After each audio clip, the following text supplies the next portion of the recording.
Agradecer por la asistencia en primer lugar y quería comentarles que efectivamente soy contadora pública colegiada y quería hacerlo en hincapié porque creo que las personas que nos han antecedido en las anteriores exposiciones en su mayoría son abogados.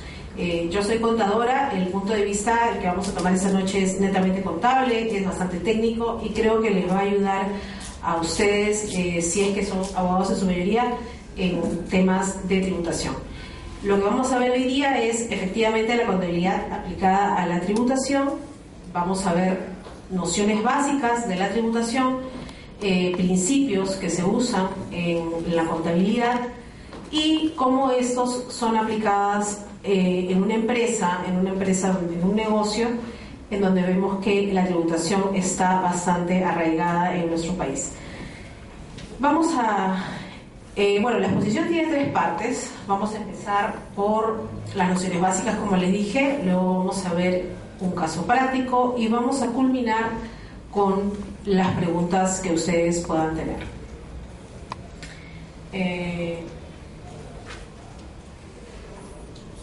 Para pasar...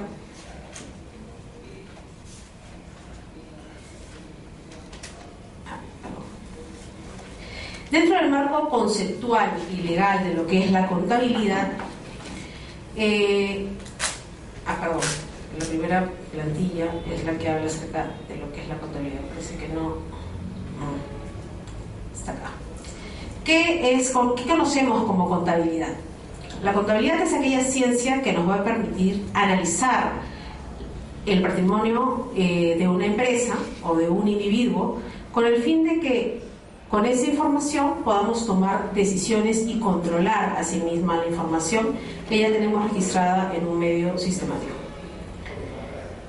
En nuestra sociedad, ahorita en nuestro país, la tributación está bastante arraigada con la contabilidad. Podemos decir que nuestra contabilidad está tributarizada. Es por eso que la contabilidad y la tributación tienen mucho que ver.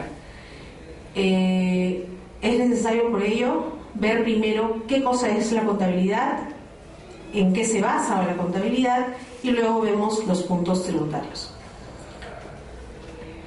Dentro del marco conceptual y legal de lo que es la contabilidad, la Ley General de Sociedades establece que los estados financieros se preparan y se presentan de acuerdo a las disposiciones legales sobre la materia y conforme a los principios de contabilidad generalmente aceptados. Dentro de estos principios, de acuerdo al Consejo Normativo de Contabilidad, tenemos a las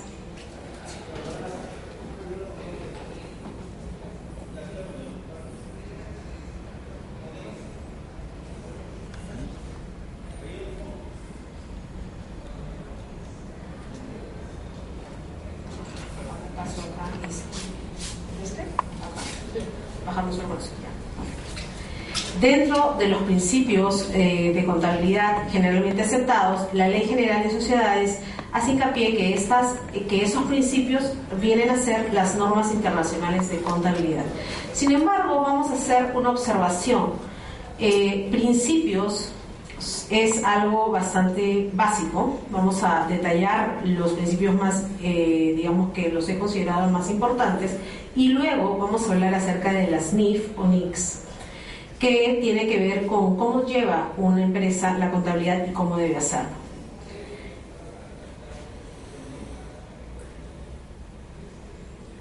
Dentro de lo que estamos viendo, tenemos los principios de contabilidad. En principio, veamos lo que es el ente. El principio del ente viene a ser aquello que determina que la empresa subsiste al margen del dueño de la misma. Quiere decir que son dos cosas totalmente distintas.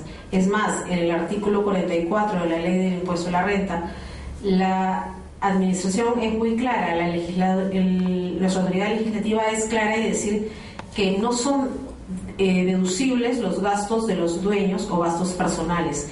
Ahí podemos estar viendo un claro ejemplo de lo que es el principio del ente, en donde la empresa y el individuo que posee o dueño de esa empresa son totalmente distintos.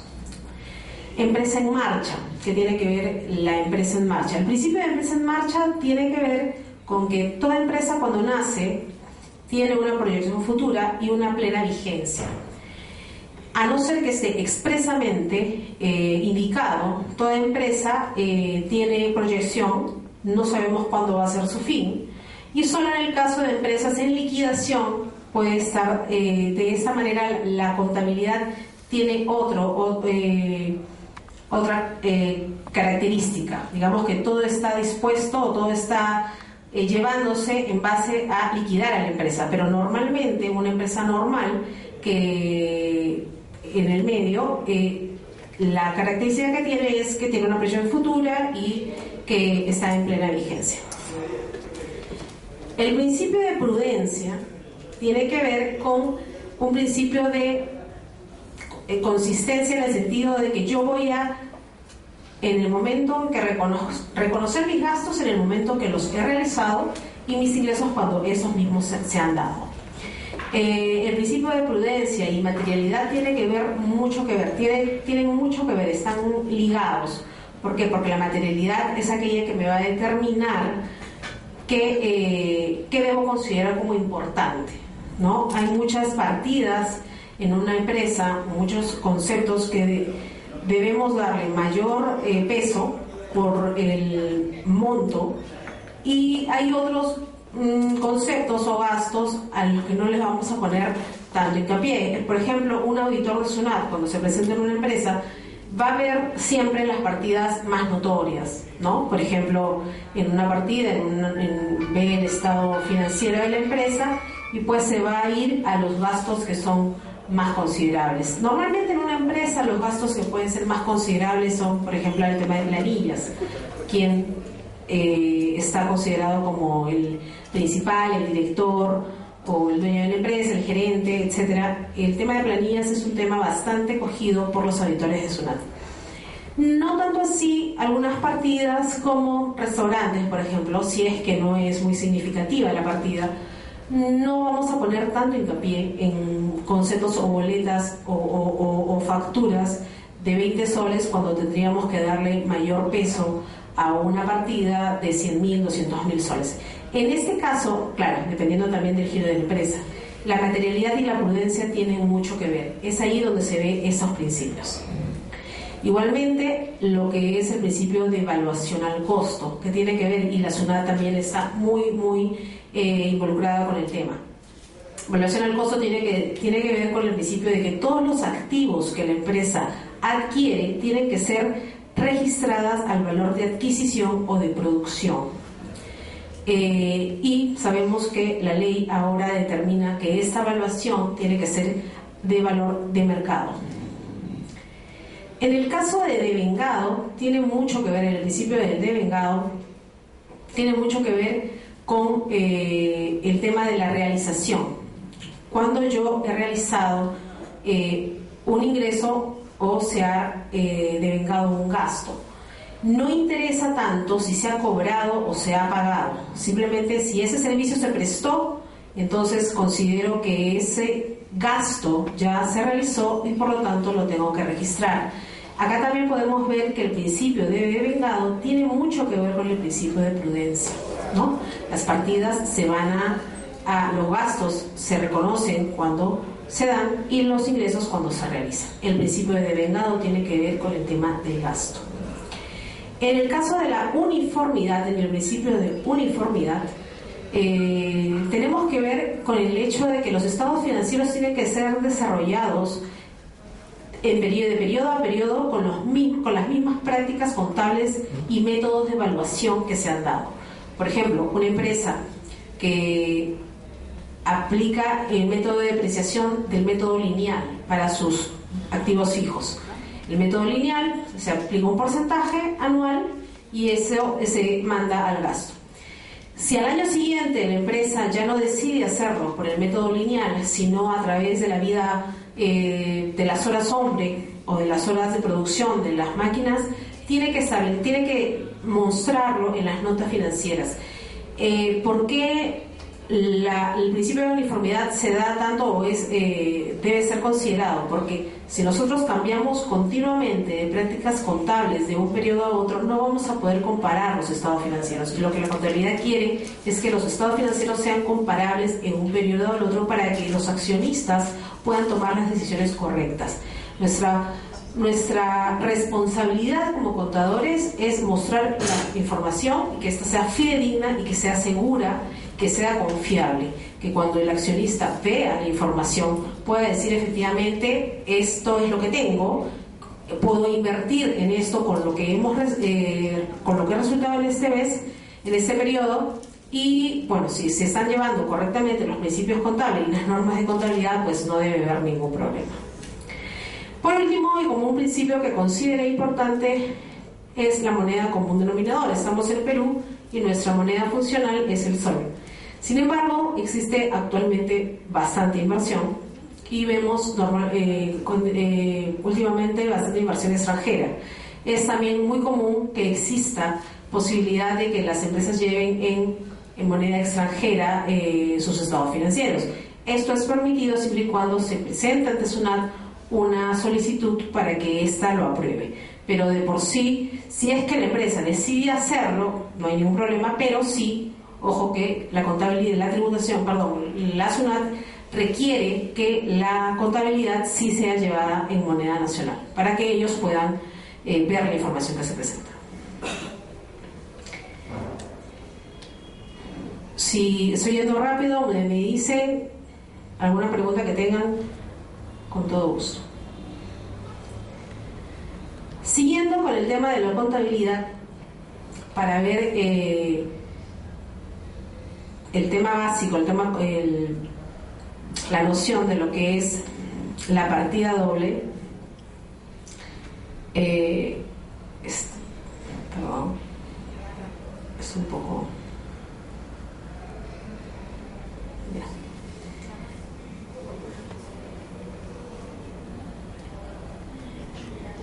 Sí, creo que mejor estaba como antes.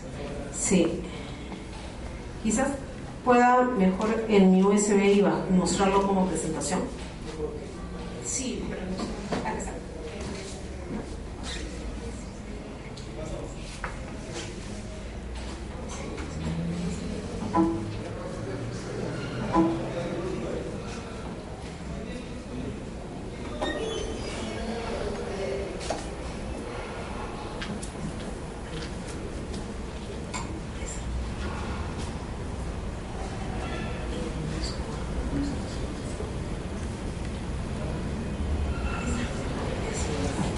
Así está más fácil. Ya me había pasado una. Después de los principios de contabilidad, vamos a hablar de las NICs. Lo que yo acá les he mostrado es una serie de todas las NICs que actualmente están vigentes.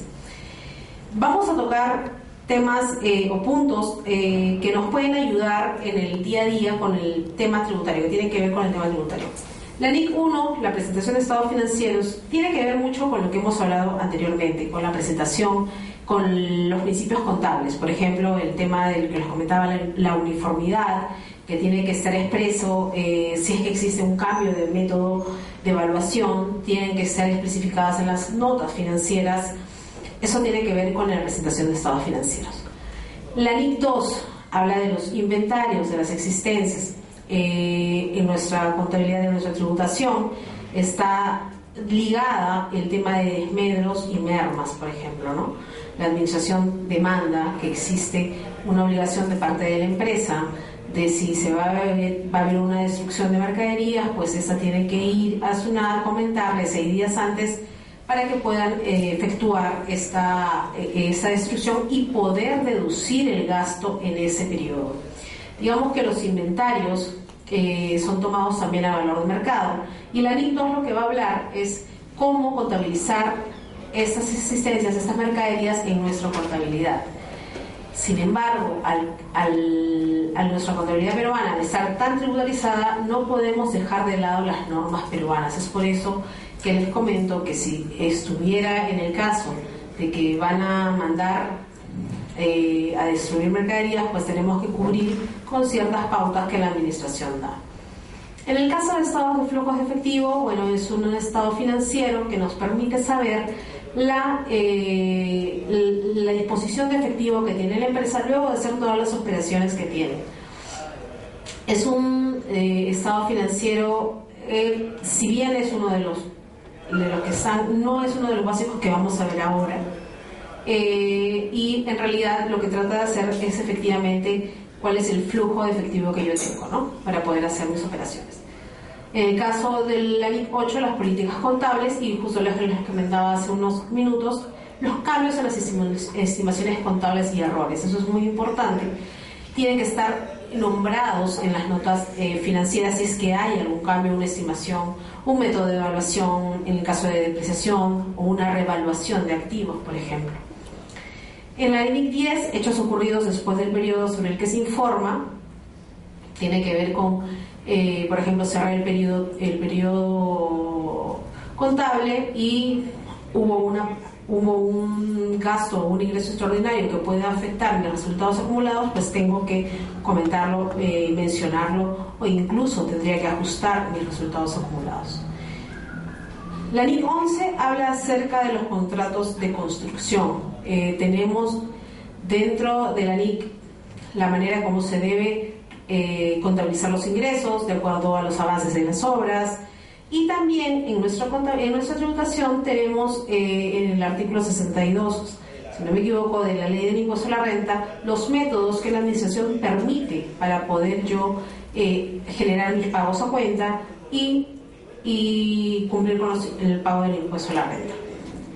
En el caso de la NIC 12 es el impuesto a las ganancias, que es lo que habla esta NIC, que es bastante controversial porque digamos que no todas las empresas lo toman, sin embargo es importante considerarla. La NIC 12 habla del impuesto diferido. Muchas de las adiciones que normalmente una empresa hace no tiene efecto solo en el periodo en el que se realiza, sino en los posteriores periodos. Ese efecto va a generarme o un ahorro tributario o todo lo contrario.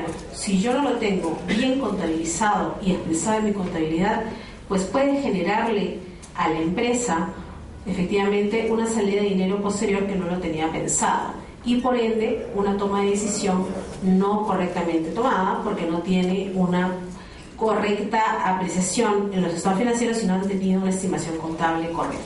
Por eso la NIC 12 es un tema bastante importante y debe ser considerado en cualquier empresa, en cualquier negocio. En el caso de la NIC 16 hablamos de la propiedad, planta y equipo, los muebles, maquinarias y equipos. En la tributación sabemos que tenemos unas tasas que están permitidas por ley de acuerdo al reglamento, el artículo 21 de la ley del impuesto a la renta. Sin embargo, esto no quiere decir que la empresa no pueda tomar sus estimaciones y sus tasas de acuerdo a la actividad que tiene. La empresa, en base a al giro del negocio, puede considerar las tasas que considera necesarias de acuerdo a la NIC y luego hacer una comparación con la tributación y ver lo que tiene que reparar o lo que tiene que deducirse. Ojo que si es que nosotros queremos tener una tasa mayor a la permitida por ley, pues debe hacerse una solicitud a SUNAT para ver si es que ésta la va a aprobar o no. Les comento como un tema adicional, la administración ya no está aceptando esos aumentos de tasas de depreciación. Hace muchos años lo hizo, pero sus mismos auditores tuvieron problemas y como que se ha mantenido en stand-by y no permiten más el aumento de tasas.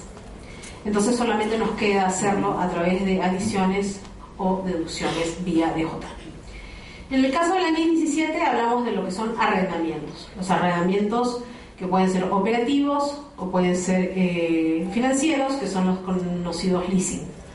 Igualmente tenemos una ley, la ley 299, que habla acerca de un beneficio para aquellas empresas que deciden hacer leasing financiero y con ello pueden tener un ahorro tributario que les puede definitivamente beneficiar y poder, digamos, aprovechar esos beneficios tributarios que existen, que no son muchos con nuestra tributación.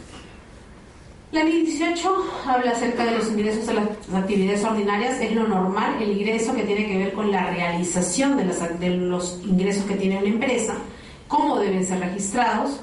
Eso tiene que ver mucho con el principio de prudencia, lo que hablábamos hace unos minutos. La NIC 19, beneficios a los empleados, tiene que ver con las vacaciones, las provisiones que una empresa tiene, con las obligaciones con sus empleados. Y bueno, seguimos. La NIC 20 tiene que ver con el gobierno y bueno, quizás no es muy el tema ahorita, o los casos quizás no son muy dirigidos a este sector. La NIC 21, variaciones en las tasas de cambio de la moneda extranjera. NIC 23, costos por préstamos. Tributariamente, por ejemplo, los intereses bancarios son deducidos en el periodo. Sin embargo, de acuerdo a las NICs, estas podrían ser capitalizadas. En la NIC 24, información sobre partes relacionadas, tiene mucho que ver con el tema de precios de transferencia, por ejemplo, ¿no? Nosotros actualmente estamos con una legislación bastante fuerte en el tema de precios de transferencia, donde tiene mucho que ver con las empresas relacionadas, con las afiliadas, con las filiales. La administración quiere es que ustedes transen las operaciones con sus hermanas afiliadas al mismo precio que lo hicieran con un tercero. Y ahorita es bastante fuerte ese punto. SUNAT está yendo bastante a ese tema, ¿no? Al tema de precios de transferencia y las relaciones con las afiliadas. Y así vamos a ver las otras NIC que no son tan, digamos, comunes en nuestro día a día. Pero en temas de tributación, digamos que las que hemos tocado hasta este momento son las más digamos que tienen más casuística. De ahí podemos pasar al tema de la NIC 38, que son los activos intangibles. Los activos intangibles, de acuerdo a la tributación, tiene que ver con que yo voy a poder deducirme la amortización de esos intangibles siempre y cuando en este periodo tributario que las he adquirido, las he pagado en su totalidad, y siempre y cuando sean activos que tengan vida limitada, ¿no? No son marcas ni goodwill, sino vida limitada. Por ejemplo, software, ¿no? Ese tipo de licencias, ese tipo de activos intangibles. Si están pagados en su totalidad dentro del periodo, pues el gasto de amortización puede ser deducido en su totalidad. Entonces, estas NICs, lo que he querido es mostrarlas, detallar en la totalidad de las que existen, de las vigentes, y ver qué efecto tienen en la tributación o cuáles se relacionan con nuestra tributación. Ahora vamos a hablar acerca de lo que es la contabilidad y la partida doble. Digamos que es la base de la contabilidad, la partida doble. Es un método en el que se registran las operaciones. Se asemeja a una balanza, como está acá. Quiere decir que tiene que ser el equilibrio, todo el debe y el haber. En una contabilidad no pueden haber cuentas cojas. Siempre va a haber, si salió algo, es porque entró otro elemento, ¿no? No hay deudor sin acreedor, ni acreedor sin deudor. Eso significa que la totalidad de los elementos patrimoniales de la empresa tiene que cuadrar.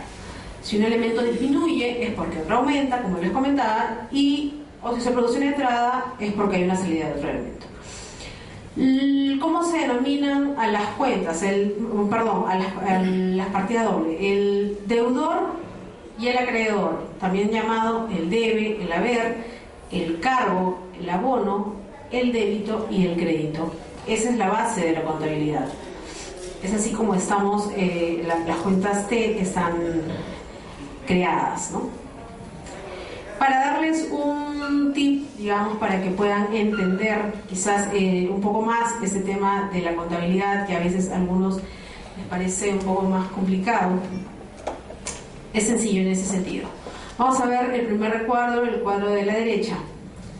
En la columna del deudor tiene que ver, o mejor dicho, la naturaleza deudora siempre va a ser el gasto y el activo. Quiere decir, el gasto y el activo van a tener naturaleza deudora. Normalmente cuando yo registro un gasto siempre lo voy a hacer al debe. Cuando registre un activo también va a ser al debe. Y su contrapartida siempre va a tener que ser obviamente el acreedor, en la columna del acreedor, y en el caso del pasivo la naturaleza siempre va a ser acreedora, y en el caso del ingreso igualmente. La naturaleza del ingreso y del pasivo siempre son acreedores. No quiere decir que existan cuentas del activo o del pasivo que tengan naturalezas al revés, o sea, puede darse el caso, pero para que nosotros entendamos lo básico, yo creo que es importante saber que el gasto y el activo siempre van a tener naturaleza deudora, y el pasivo y el ingreso en su mayoría también naturaleza acreedora. Vamos a hacer un ejemplo. Al lado izquierdo tenemos un ejemplo. Por ejemplo, si yo tengo un gasto de personal, voy a pagar planilla este fin de mes, pues voy a registrarlo como un gasto de personal, y mi contrapartida automáticamente va a ser un pasivo. Este pasivo va a ser una remuneración por pagar. Ahí vemos la naturaleza del gasto deudor, que es el gasto del personal, y la naturaleza del pasivo, que es acreedor, remuneraciones por pagar. Y vemos un ejemplo del otro caso. Cuentas por cobrar es un activo por una venta que generé, y del otro lado tenemos efectivamente a dichas ventas. La cuenta por cobrar tiene naturaleza deudora y las ventas tienen naturaleza acreedora.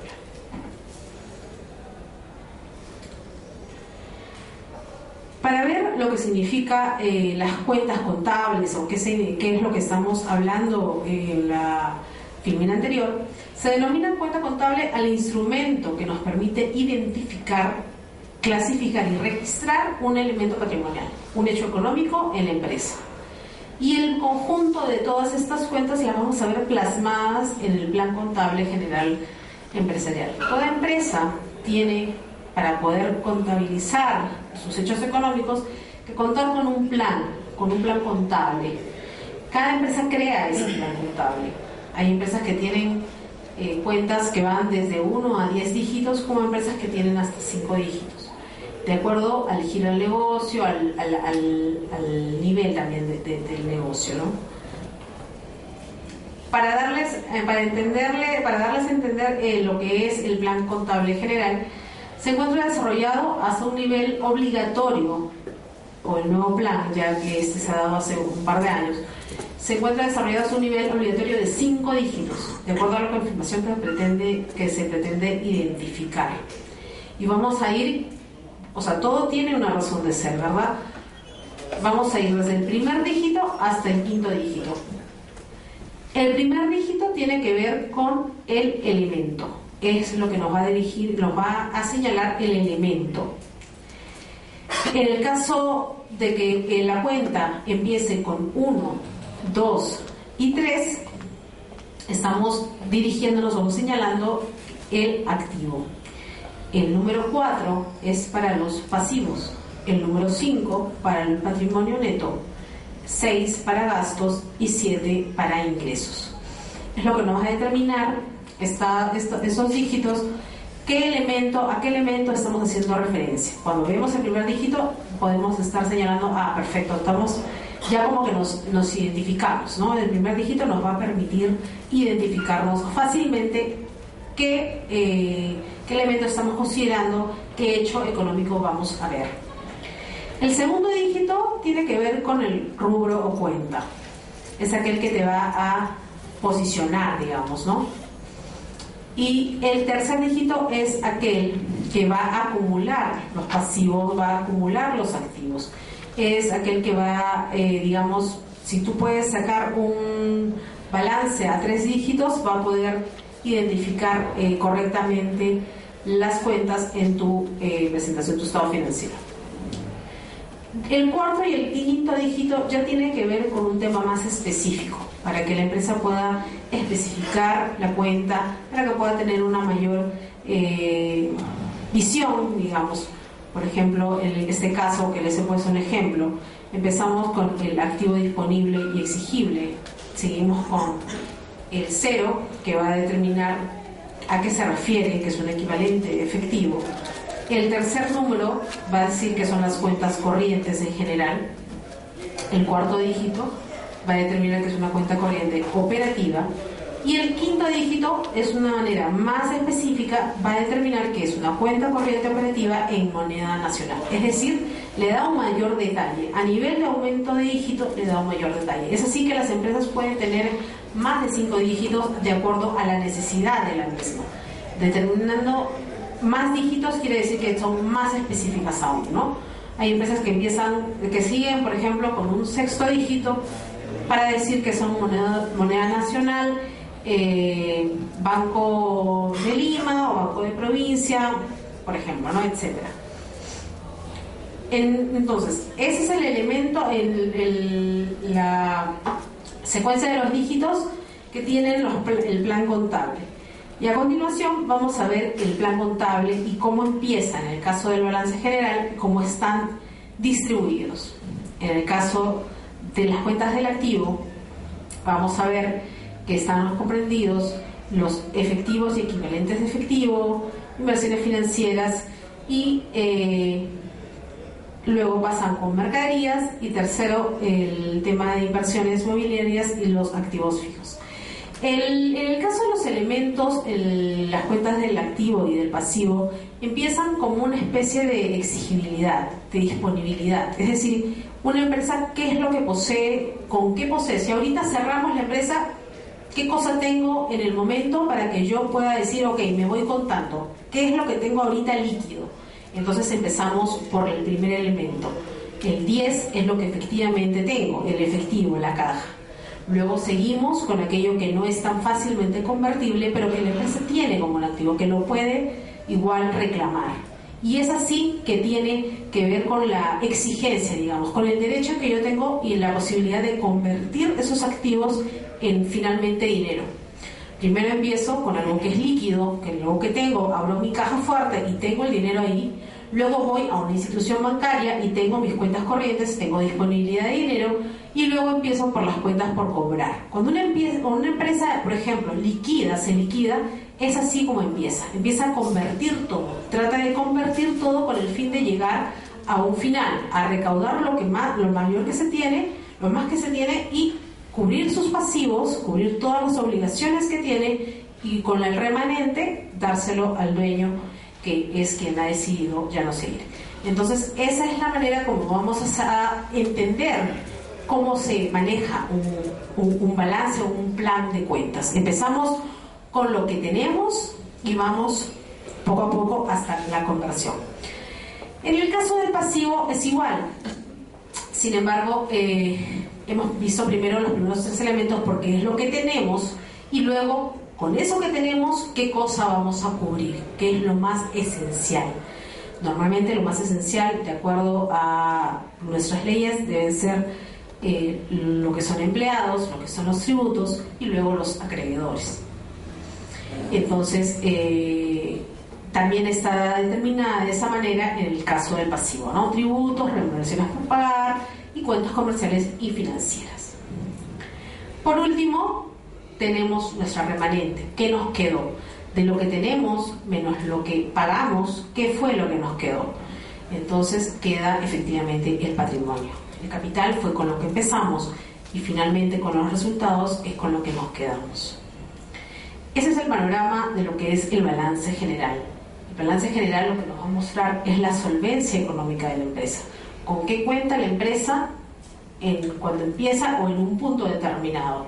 ¿Qué es lo que yo tengo a un punto? Si el accionista o el director o el del banco, quien estoy yendo y necesito pedirle un préstamo, me va a pedir son mis estados financieros. Los básicos son el balance general y el estado de ganancias y pérdidas.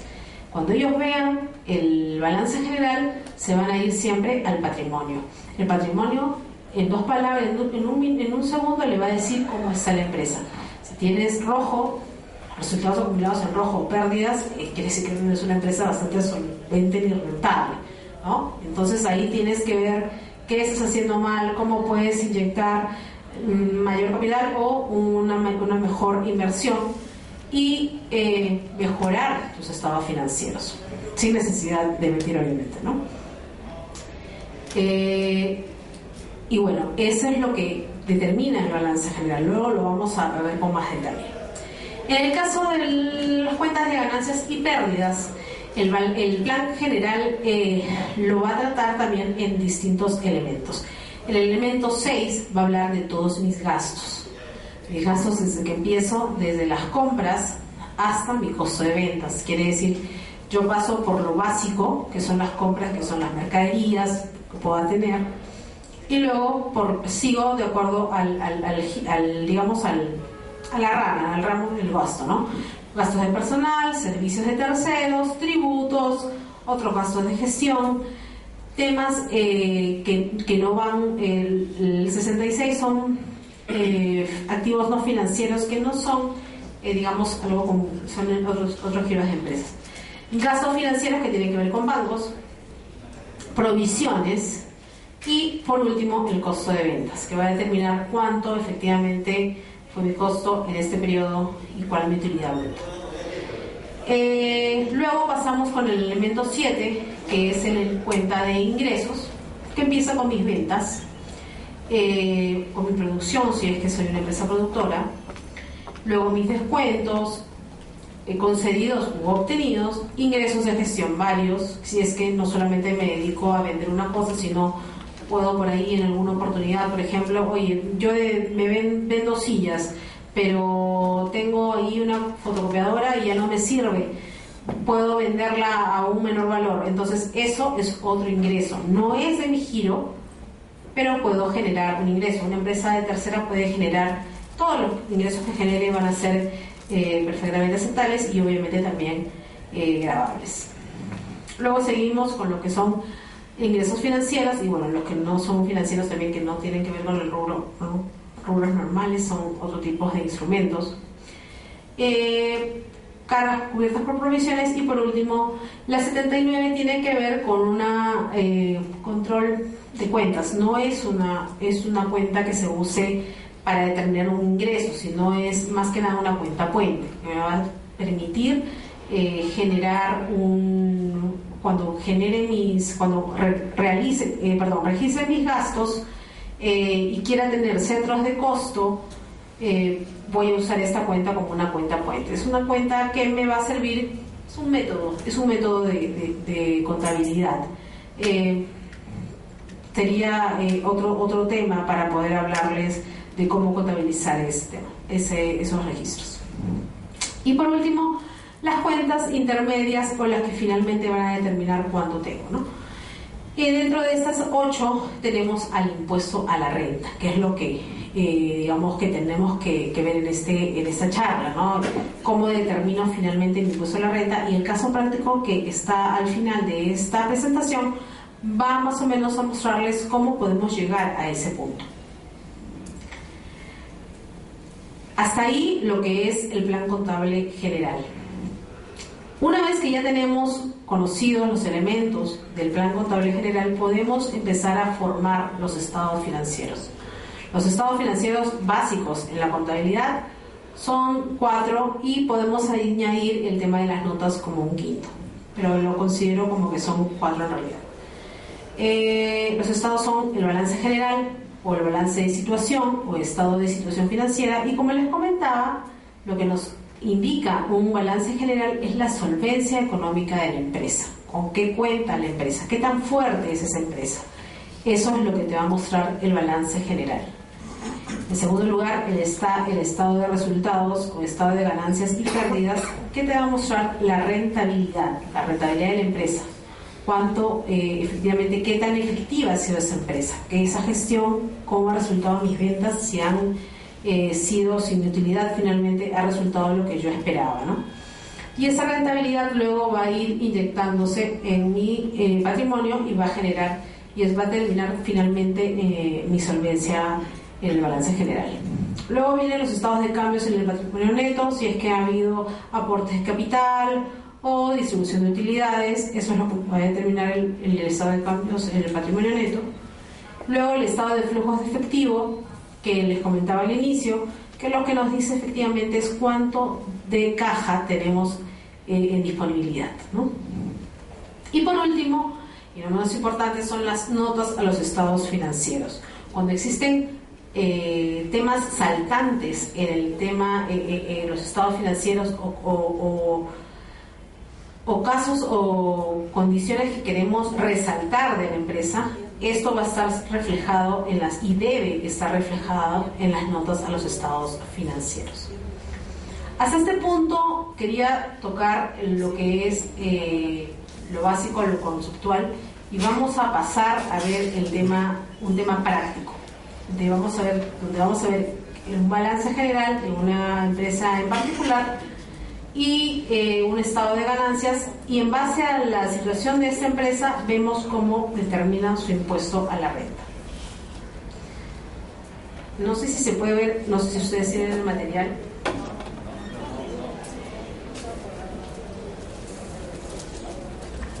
En todo caso, acá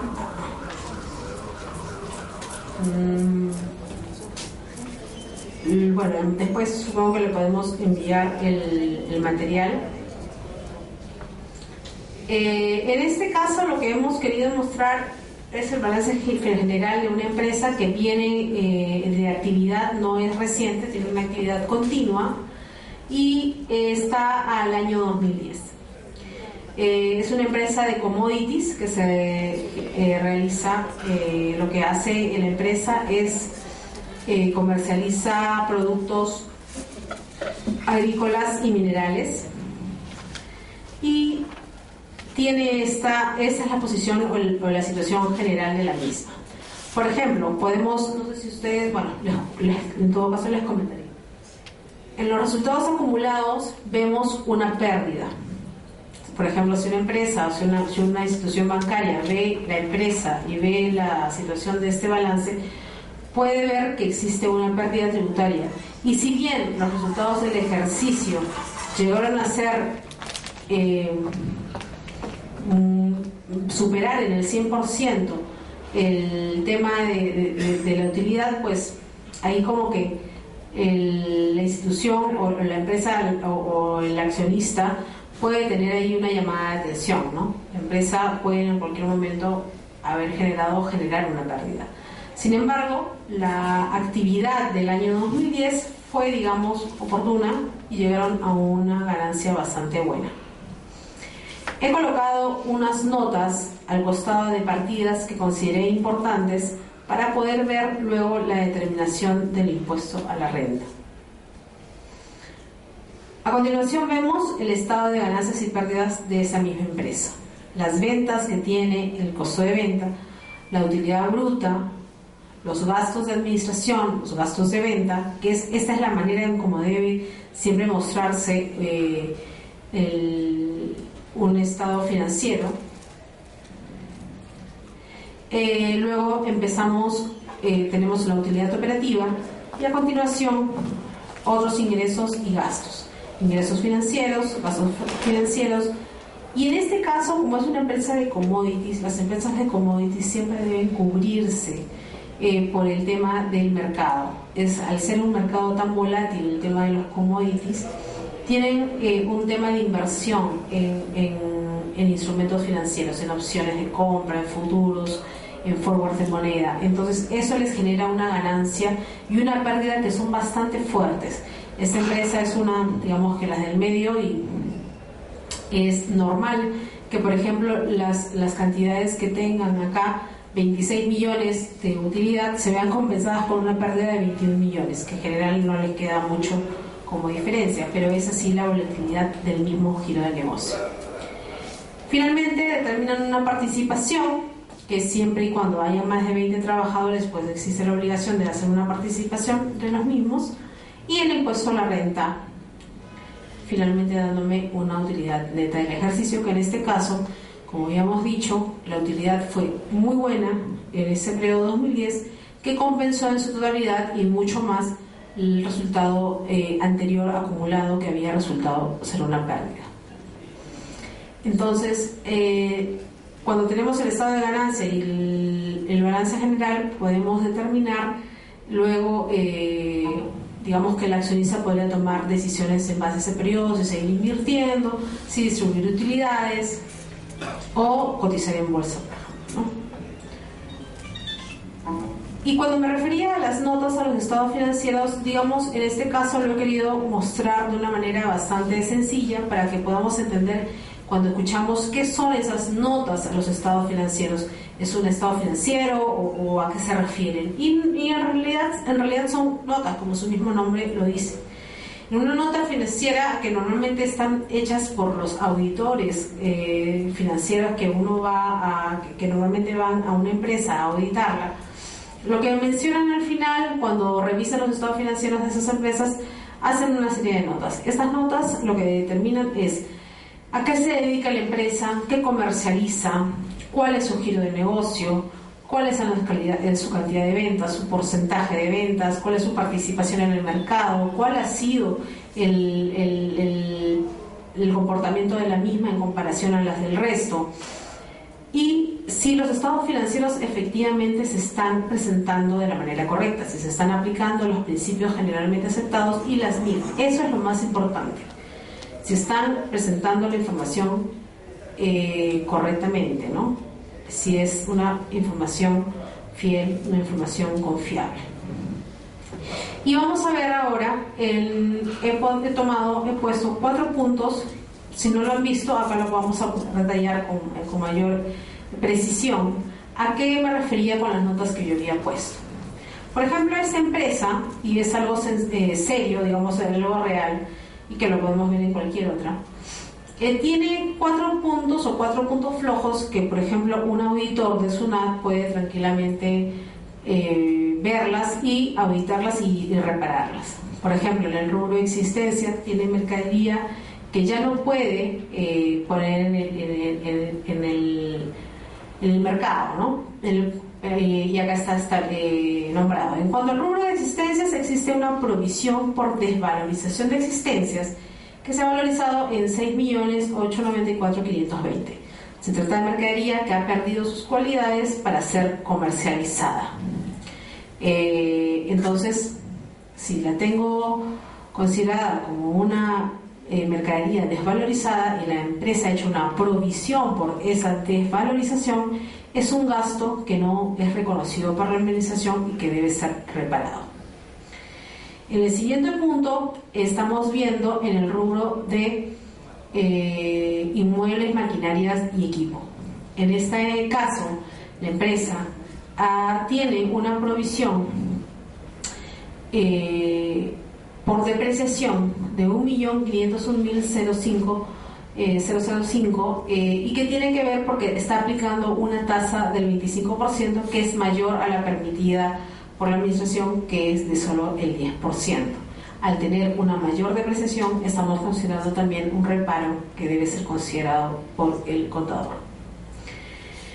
En el punto 5 estamos hablando de que en remuneraciones por pagar, que es algo bastante usual, existen provisiones por vacaciones que aún no se han hecho efectivas por un importe de 452.001 soles.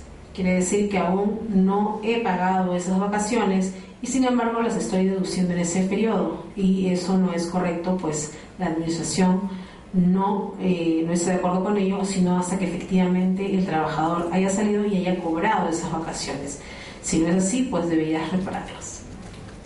Y por último, en el rubro de provisiones diversas, que es una partida que está en el balance general, que tiene que ver con provisiones que la empresa hace en general por cubrir ciertos gastos para poder, digamos, estar cubiertos ante cualquier emergencia, ¿no? Digamos que aplicando el principio de prudencia, muchas empresas aplican provisiones diversas en sus contabilidades. Sin embargo, estas provisiones diversas, si no están sustentadas y son simplemente criterio del contador, si bien es correcto y está bien aceptado de acuerdo a los principios contables, tributariamente sí no es aceptado y por lo tanto debo repararlo. En este caso se trataban de provisiones genéricas que hicieron a juicio de la empresa del contador y provisiones genéricas relacionadas a un juicio que se le abrió a la empresa por incumplimiento de contrato. Efectivamente fue una provisión correctamente hecha, pero no se tiene todavía una resolución del Tribunal Fiscal o del juzgado, simplemente es una provisión que se generó, que se planteó. Y al de no haber una prueba de que efectivamente ese juicio ya se dio, de que si ya finalmente el juzgado dio un punto final, pues yo no puedo considerármelo como un gasto y no repararlo, ¿no? Y finalmente, lo que vamos a ver efectivamente es la determinación del impuesto a la renta. En la determinación del impuesto a la renta, lo que he querido demostrar o mostrarles es de dónde tenemos que partir y a dónde tenemos que llegar. Habíamos visto en nuestros estados financieros que teníamos una utilidad neta del ejercicio, pero antes de esa utilidad neta tenemos un impuesto a la renta. Este impuesto a la renta está compuesto por dos partidas a la vez que acá no se detalla y que después les voy a explicar dónde está. El impuesto a la renta está compuesto por dos componentes, un impuesto corriente y un impuesto diferido. Los que les comenté al principio de la exposición, de acuerdo a la NIC 12, la NIC 12 habla del impuesto diferido. Es un impuesto que tiene que estar registrado, provisionado, pues esto me puede generar un efecto en el futuro. Por lo tanto, es importante registrarlo. Ese impuesto diferido está contenido en estos 13 millones que vemos acá en el impuesto a la renta. Dentro de ese impuesto a la renta también está considerado el impuesto corriente, que es lo que vamos a determinar a continuación. Antes de determinar la utilidad final, teníamos una utilidad antes de impuestos y participaciones que acá están en pesado de 9 soles y son 51 millones. Y es sencillo, lo que vamos a hacer es adicionarles las partidas que habíamos visto con anterioridad, que habían sido gastos considerados por sus contadores, pero que debieron haber sido reparados. Sumamos las 4 partidas y tenemos finalmente un total de adición. Sumado a nuestra utilidad antes de impuestos, tenemos una nueva renta neta. No tenemos pérdidas acumuladas y tenemos una participación de trabajadores del 8% por ser una empresa de comercio, y a eso le aplicamos el cálculo del impuesto a la renta, que es del 30%.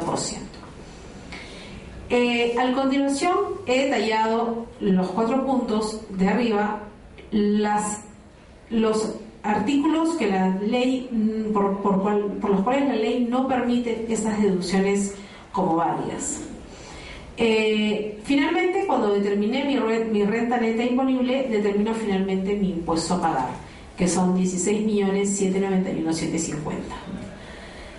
Pero ¿qué pasa? Habíamos visto que en mi estado financiero, y es lo que normalmente pueden ver cuando ustedes, por ejemplo, calculan su DJ anual y terminan con un impuesto corriente de, digamos, 7 millones, normalmente a veces cuando ustedes ven los estados financieros, esos millones no tienen o no cuadran con lo que determinan como impuesto a renta final, el impuesto a la renta final del estado financiero, y es porque está contemplado el impuesto diferido. Es por eso que si yo determino 16 millones como impuesto a pagar, ese es mi impuesto corriente, más no es el impuesto que debe estar reflejado en mi estado financiero. En mi estado financiero debe estar reflejado el impuesto corriente menos o más el impuesto diferido. El impuesto real que debe estar reflejado en mi estado financiero es el impuesto a la renta de 13.930.708. ¿Cómo me salen esos 13.930.000 si me habían salido 16 millones en la determinación del impuesto a la renta? Es sencillo. Las 4 partidas que yo he adicionado son partidas que van a tener efecto al siguiente periodo.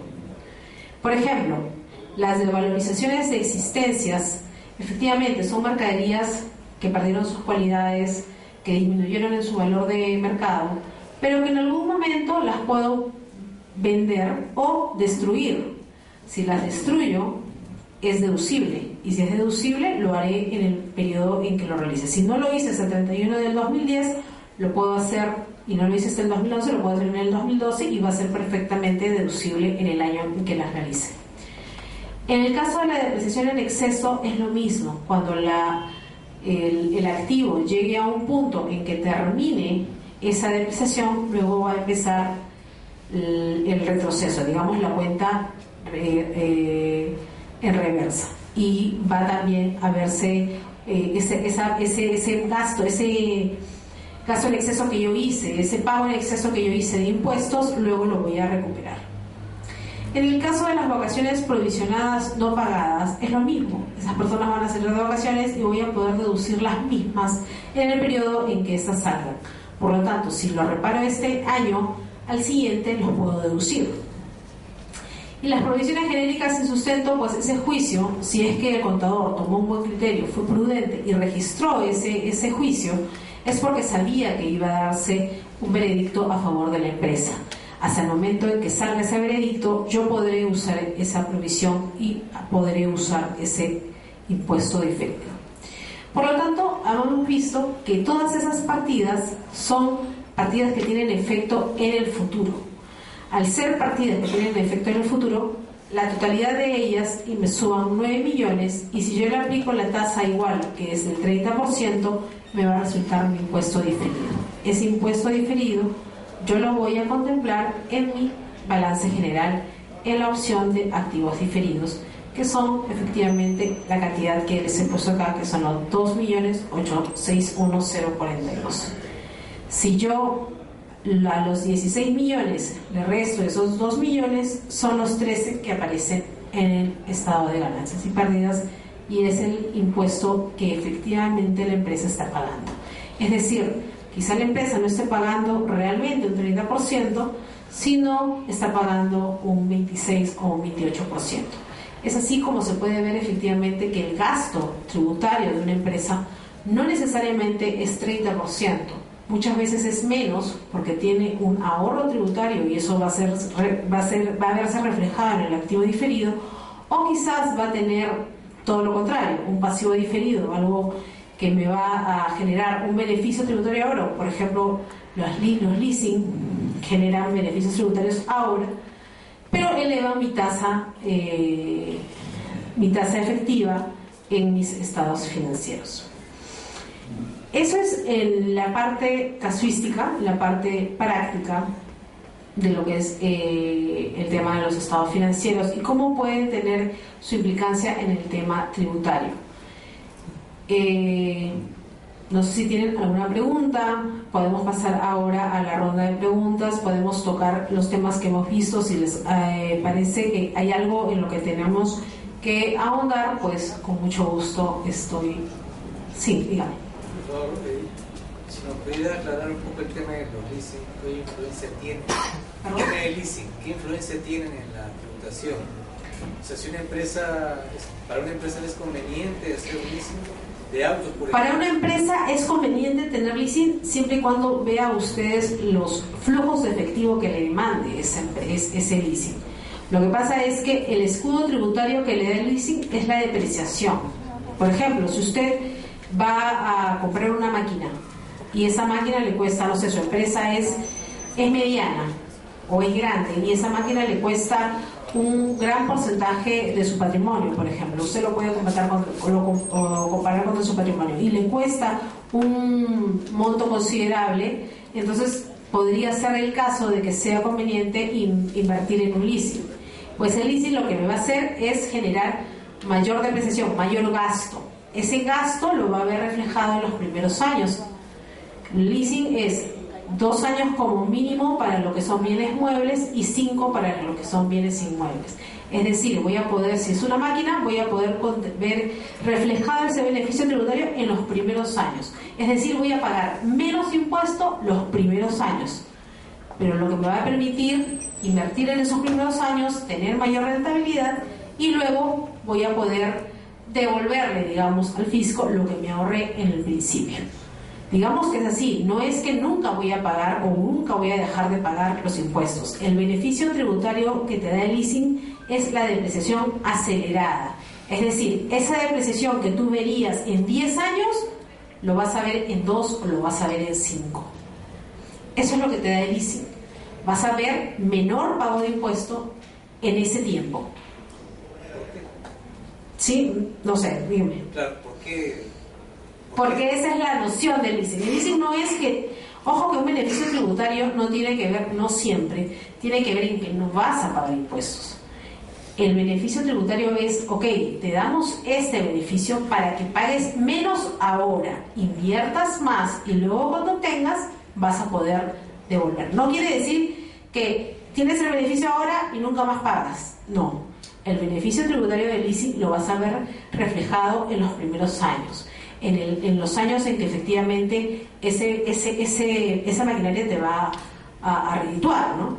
Es una maquinaria grande, digamos que te cuesta, no sé, la empresa es un patrimonio de $1 millón y la maquinaria te cuesta $500.000, pues es bastante, ¿no? Entonces, ¿qué cosa hago hoy? Definitivamente un leasing me va a permitir ahorrar en 2 años el 30% de 500.000, 250.000, 30% de 250.000 en 2 años. Para una empresa que no es tan grande, es una buena oportunidad. Y luego lo voy a ir pagando poco a poco. Es decir, si mi maquinaria vale 10 años en cuanto a producción, o sea, en cuanto a depreciación, yo tendría que pagar ese gasto de depreciación, yo lo podría usar en 10 años. Por ejemplo, si me cuesta 500.000, voy a poder usar $50.000, digamos que ese sea el único gasto de la empresa. $50.000 en 10 años. El leasing lo que hace es, en 2 años, ves esos $500.000. $250.000 un año, $250.000 el siguiente año. Y en esos 2 años, o no pagas impuestos, es posible, porque tus gastos fueron mayores, o pagas un impuesto muy pequeño y te beneficiaste. Ese es tu escudo. Ahorras dinero, ahorras efectivo. Eso es lo que hace un beneficio tributario. Te ayuda a ahorrar.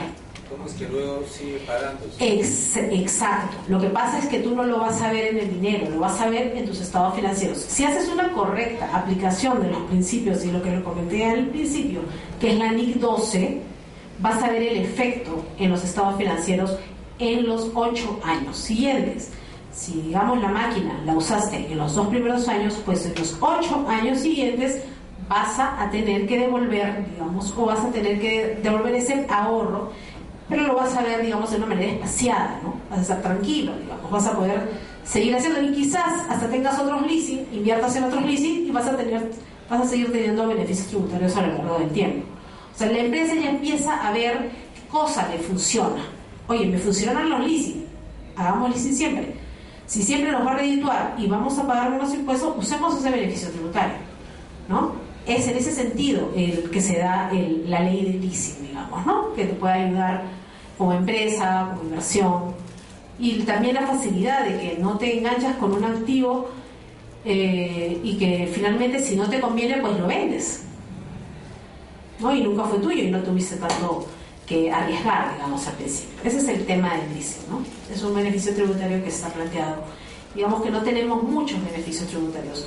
Uno de ellos es ese. Otro beneficio tributario es invertir en la Amazonía y pagamos un impuesto a la renta, que es la tercera parte de lo que se paga en Lima, y en muchos casos no se paga IGB tampoco. Entonces, sí es bueno ver dentro de su tributación los beneficios tributarios, y sería cuestión de ver en otra exposición temas o posibilidades de cómo invertir o cómo generar beneficios a la empresa usando la tributación. Como les digo, no hay muchos beneficios. Sí existen recuperaciones anticipadas de IGB, existe el tema de devolución del saldo a favor del exportador, si somos una empresa exportadora, y existe el tema del leasing para empresas que deciden, normalmente productoras, que quieren comprar máquinas o fabricar un almacén, porque su rubro es ese podría ser el beneficio de tener un leasing.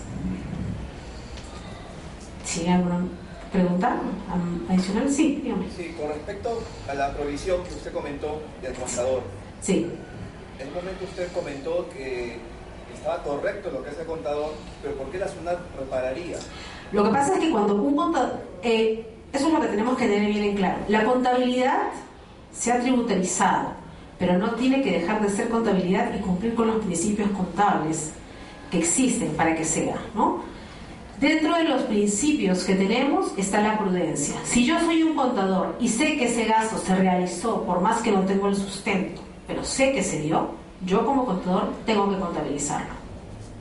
Sin embargo, la SUNAT tiene muchas reglas que te da para que tú puedas decir, efectivamente, ese gasto vas a deducirlo, pero cuando me lo sustentes con todos los documentos que yo necesito ver.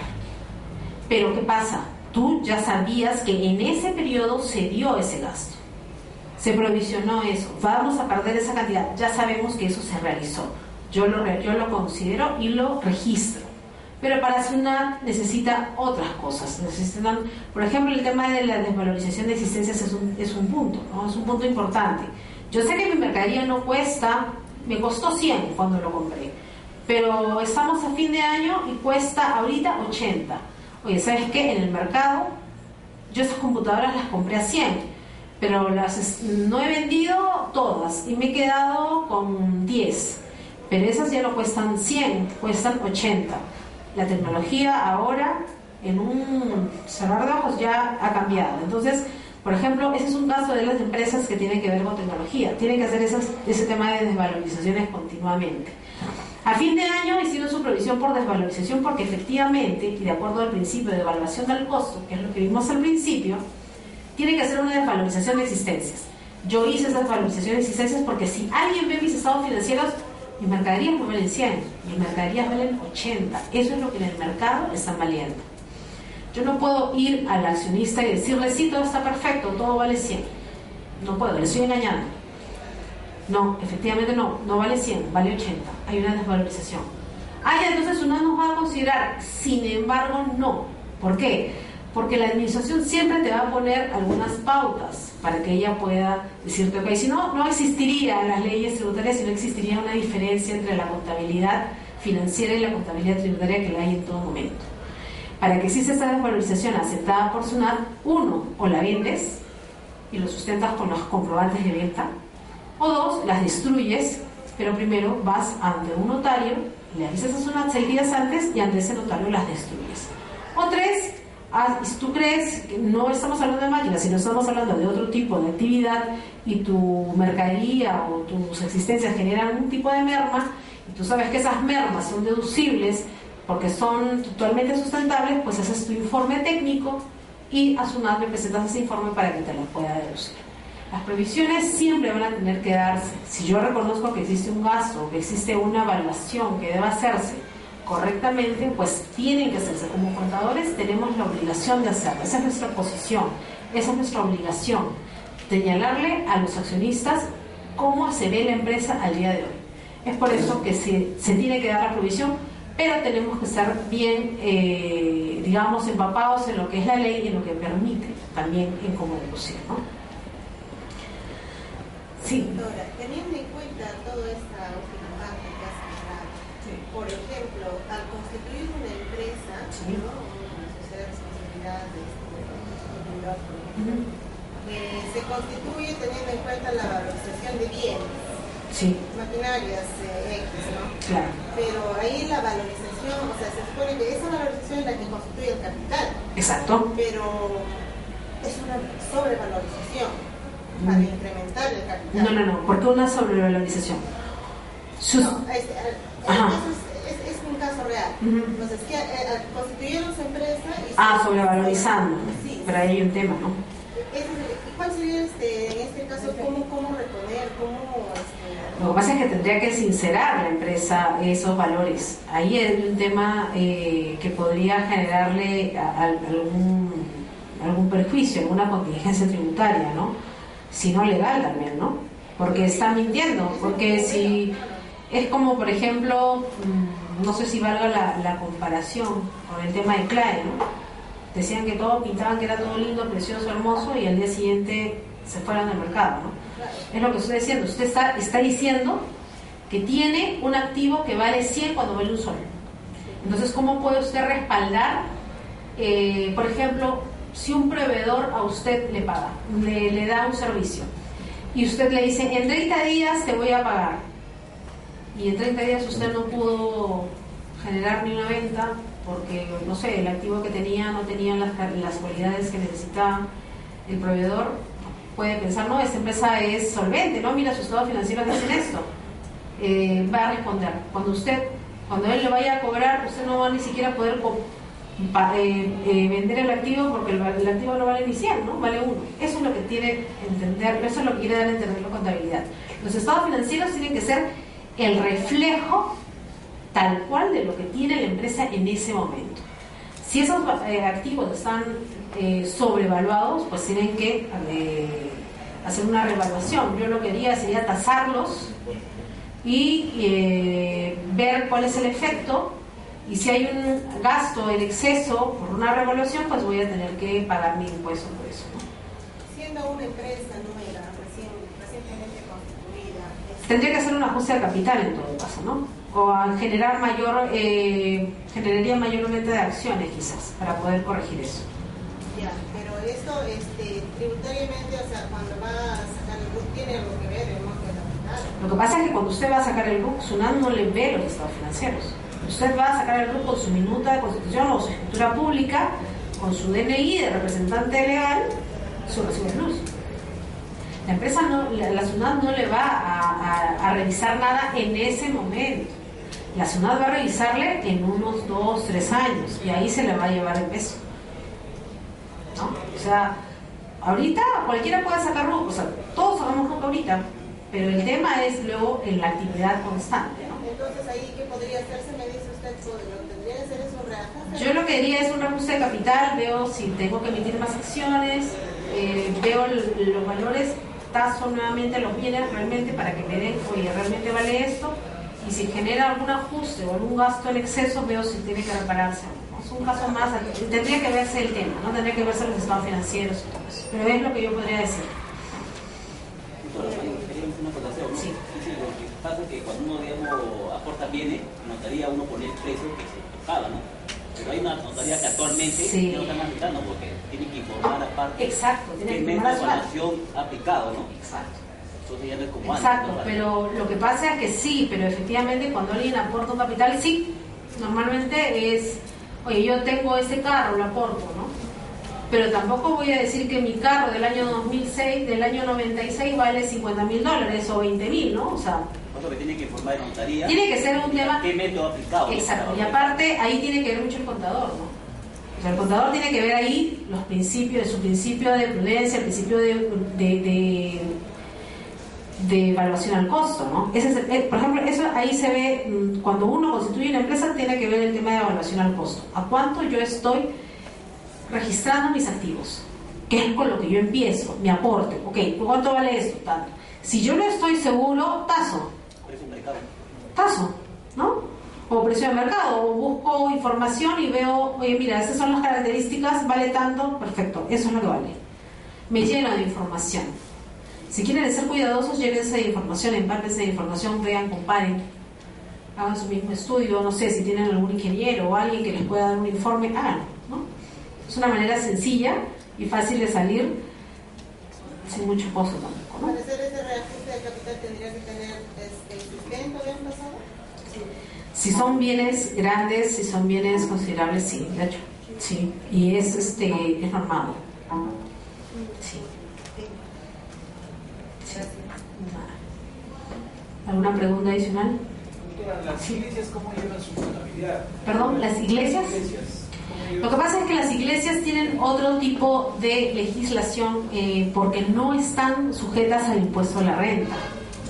Sin embargo, cabe mencionar que en el tema de las iglesias, a veces muchos fines no se van direccionados solamente al tema el religioso, sino pueden ser para otros fines, ¿no? Para generar ganancias, para otros tipos de actividades. Cuando son relacionadas o están dirigidas a otro tipo de actividad que no están dentro de los estatutos de la iglesia, pues tienen que tributar como cualquier empresa. Si no es así, si todas las actividades que vayan a realizar tienen que ver con los giros de la iglesia, y si esta empresa al final del curso, digamos, llega a su fin, ese dinero no se distribuye entre sus socios, sino se dirige a otro fin del mismo objetivo, pues no hay ningún problema. Todas las actividades que generaste y todos los ingresos que generaste efectivamente estarán exonerados de impuesto a la renta. Ojo que en este periodo, en estas fechas, sí SUNAT va a estar mucho más rigurosa con las empresas o las entidades inafectas o exoneradas del impuesto a la renta, ¿no? Inafectas en este caso. Pero están obligadas a ayudar. Sí, lo que pasa es que las empresas en general, las instituciones, están dentro del régimen general. Y dentro del régimen general, por ley, están obligadas a llevar contabilidad completa. Y registrar, como hemos visto, nuestros gastos, nuestros ingresos. En este caso, las ventas no van a ser pues ventas de algo, a no ser que sean algunas ventas específicas de libros, de Biblias, sino van a ser ingresos de las ofrendas de los fieles, ¿no? Los diezmos, los ingresos, las limosnas, lo que fuera. Eso va a ser el registro de mi actividad. No quiere decir que no tenga que hacerlo tampoco, ¿no? Porque una iglesia es como una empresa, es igual. Tiene otro fin, pero el fin del pastor o del sacerdote o lo que fuera, tiene que ver cómo estamos yendo, ¿no? No es que, oye, ya todos los diezmos entraron, ¿cuánto salió? 100, ya tenemos para el alquiler. No, tenemos que ver los estados financieros, tenemos que ver efectivamente si es que realmente está redituando, ¿no? O está saliendo, porque imagínense si los gastos fueran mayores a los ingresos. Ahí hay que ver algún mecanismo para poder inyectar un poco más y ver si efectivamente pues sí, ¿no? Todo el tema, miren, el tema de los estados financieros y la contabilidad nos ayuda tanto a un individuo que quiere hacer un negocio en su casa como a una empresa grande transnacional. Es la misma aplicación y tiene que ser aplicada de la misma manera. Si una empresa pequeña quiere crecer, pues tiene que aplicar los métodos correctamente desde el inicio, ¿no? Si no, va a tener siempre trabas. Y el problema muchas empresas tienen es que empiezan y se olvidan de esto, y cuando SUNAT llega, pues normalmente se van a la quiebra, porque no aplicaron los principios correctamente, no repararon correctamente, no sustentaron los gastos correctamente. Cuando llevan una contabilidad bastante desordenada, pues los perjuicios o las contingencias, las consecuencias que vienen después son mayores a los ingresos que pudieron haber acumulado hasta ese momento, ¿no? Sí. Bueno, no es parte del tema, pero de repente eso tiene algún alcance mayor con relación a lo que son las cuentas de detracciones, que actualmente, si no me equivoco, entre estos días ha habido avisos de la SUNAT dentro de los buzones electrónicos de las personas o de las empresas en todo caso, y ha salido publicada ya una lista de empresas que tienen sus cuentas de detracciones que ya se han pagado, se han depositado, pero que a partir de la fecha, si no me equivoco, SUNAT ya pasa a ser, digamos, como una suerte de administradora de estas cuentas.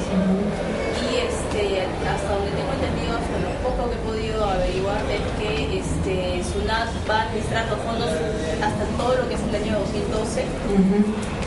Y a partir de este año lo que se facture, lo que se saque, bueno, queda en cuenta, uno puede verificarlo, pero en las cuentas corrientes del Banco de la Nación uno puede verificarlo en línea, ya no aparece montos porque están todos pasados a las fondos de SUNAT, a las cuentas de SUNAT. Entonces, tendríamos que ver, quizás no tenga mucho que ver con eso, no lo he leído de esa manera.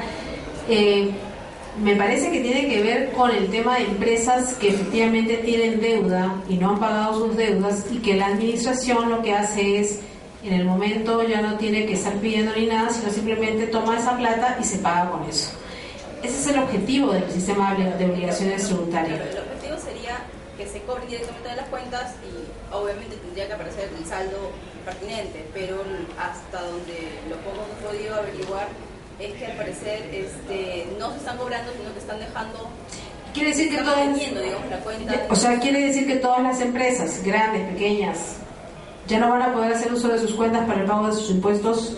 Claro, sí se van a poder deducir, digamos, de las cuentas de deducciones, se van a poder seguir deduciendo por el tema del periodo del año pasado, pero obviamente en tu cuenta actual, ¿no? Digamos que ellos se cobren, ¿no? La multa pertinente o el valor pertinente que está al pendiente, no va a aparecer en tu cuenta cuánto tienes, en tu cuenta en línea del Banco de la Nación. No vas a verificar que tenías, digamos, de los 18.000, tenías una multa por 1.500, se descontaron los 1.500 y debería aparecer el saldo. Sí. Pero no va a aparecer hasta cuando ya se hagan, salvo que uno haga el trámite de liberación de fondos, me parece que es, en las fechas pertinentes de acuerdo al procedimiento. No va a aparecer. Claro, como algo confiscatorio. Tendría que chequearlo. Ahí está mi mail. En todo caso, me mandas un mail y te respondo en la semana para ver cómo es este tema y qué estamos, porque sí, o sea, es preocupante, ¿no? Porque empresas que cumplen o empresas que no creo que sea tanto así, pero en todo caso sería bueno, voy a chequearlo para poder en todo caso estar. Claro, no, por eso. Lo que pasa es que falta forma de poder agarrarse porque es dinero fresco. Exacto. No solamente el uso de la fuente de relación que es para deuda, también en caso que haya inconsistencia.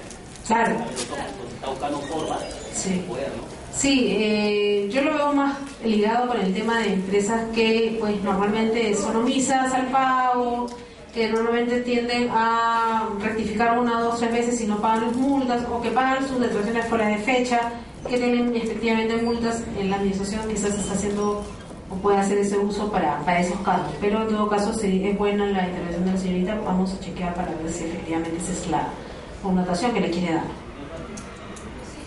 Consulta sí. en relación al mismo tema, cuando sí. hay una inconsistencia supuestamente de parte de la SUNAT con un contribuyente y detectan que supuestamente no declaró su venta, pero no fue por ese motivo, sino porque a él no le pagaron dentro del mes, él giró la factura después, fue un tema sí. él no vio tiempo su correo. Entonces, cuando abre su buzón de voz, ya le han retenido la cuenta, ya pasó más de 15 días. Lo que pasa es que tiene mucho que ver con el giro del negocio, con la empresa. Tiene mucho que ver. Cuando SUNAT hace ese tipo de operaciones, digamos que ha estado viendo a la empresa con tiempo, ¿no? Digamos que es una empresa que normalmente siempre declara lo mismo, no tiene mucha diferencia en mes a mes, y cuando ve un pico de ingreso en el Banco de la Nación y no ve consistencia con lo declarado, dice, acá hay algo bueno, o sea, acá cobró pero no me lo declaró, de una vez me lo cobro y luego que haga su sustento.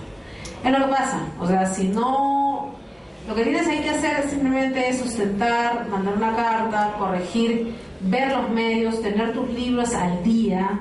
Eso es importante porque siempre te van a pedir tus registros al día, con tus hojas legalizadas, tu contabilidad al día, y de esa manera poder hacer tu reclamo, porque siempre va a implicar una revisión de por medio, eso sí. Claro, o sea, pero no hay otra manera de evitarlo, ¿no? A pesar que ya pasó el tiempo supuestamente para el descargo, ya se presentó todo, ¿y qué pasa si ya pasan más días y no tengo respuesta? Tendríamos que hablar con el ejecutor, con la persona que está en el caso, ¿no? Siempre te tienen que dar una opción. En todo caso, con un abogado tendrías que ver algún método un recurso que presentar.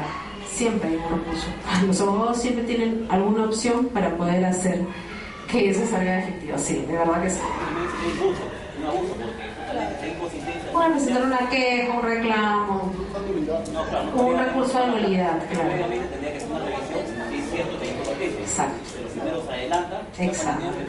Es que, ¿qué vamos a hacer? Esa es digamos, la potestad que tiene la administración, ¿no? Eso es lo que nos queda para las siguientes. No es el único, a todos nos ha pasado, grandes, chicos, pequeños, a todos. ¿Alguna consulta más? Bueno, muchas gracias por su atención. Mi mail está ahí para cualquier consulta. Gracias.